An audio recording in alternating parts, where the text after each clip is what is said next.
valve. Ikot mo lang counterclockwise, ganyan lang. Tapos hugot na. It's 11 pala yan, sakit niya. Tapos sa pagtanggal sa valve, hugutin mo lang. Yan. Tapos yung nakausip na maliit na yan sa gitna, yan pasok sa line, sa may line sa hinawakan ko. Yan mo pasok, hindi naman siya makabaliktad kasi di siya papasok sa line. Yan lang, ipasok yan, tapos diin, tapos okay na. Yan lang.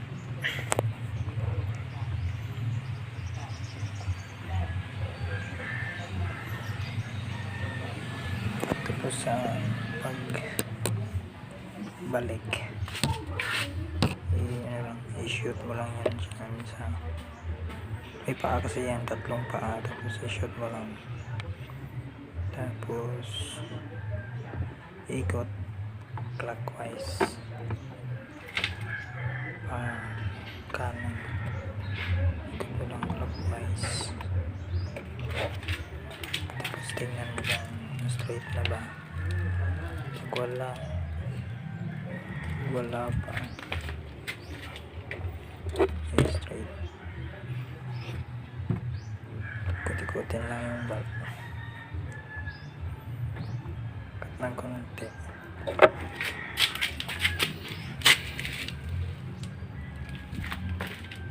Hindi pa,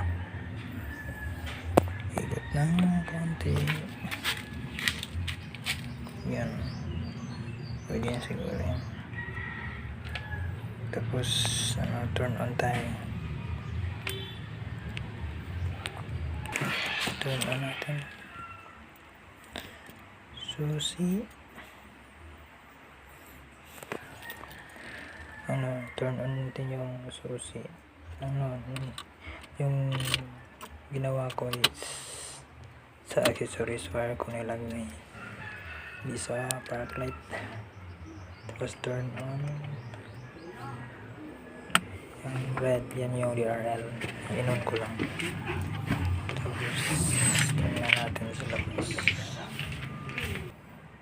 Ayan, yan yung DRL, tapos yung pag lamp. Okay siya,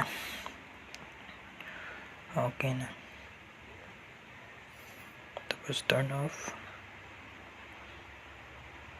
Okay. Thank you.